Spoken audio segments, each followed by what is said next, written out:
This is all that remains of an apartment block in the city of Uman in central Ukraine. The government says more than 100 people lived here. Many would have been asleep when the explosion ripped through their homes, killing friends and neighbours. Distraught onlookers, a man unable to contain his shock and grief. I never thought this could happen, says this woman.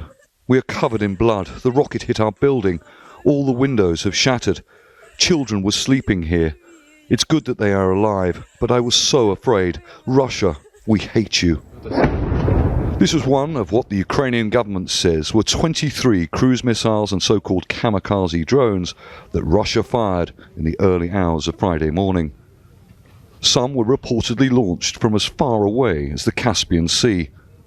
21 intercepted, says the Ukrainian military, but falling debris from powerful exploding projectiles can kill too.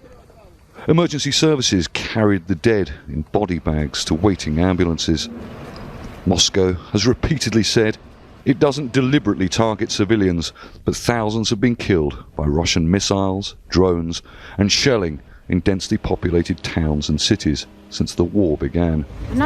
My daughter's classmate lived on the 9th floor of the destroyed building. I don't know how, but praise God they're alive. It's a great tragedy.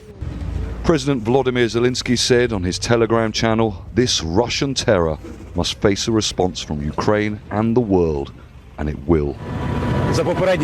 Preliminary information is that 109 people lived in that section and 27 of the 46 flats are completely destroyed. We organised operations as fast as possible to rescue the people who are alive and trapped under the rubble. K9 units are also at the site. Ukrainian officials say other cities hit include Dnipro in the east, Mykolaiv in the south. 11 missiles and drones intercepted over the Kyiv region and explosions heard in Poltava and Kremenchuk on the Dnipro River. It's been almost 2 months since such a widespread bombardment, so why now? The attacks come ahead of an expected Ukrainian counter-offensive, one which the head of NATO, Jens Stoltenberg, says will involve 9 brigades of Western-trained troops, 230 tanks and 1,500 plus armoured vehicles, also supplied by Western allies, and thousands of tons of ammunition. Now, whether in fact these attacks were an attempt by Russia to preempt that operation is difficult to say, but one thing it does show is Russia's ability to strike targets across this country whenever and wherever it pleases. Stratford, Al Jazeera, Kyiv.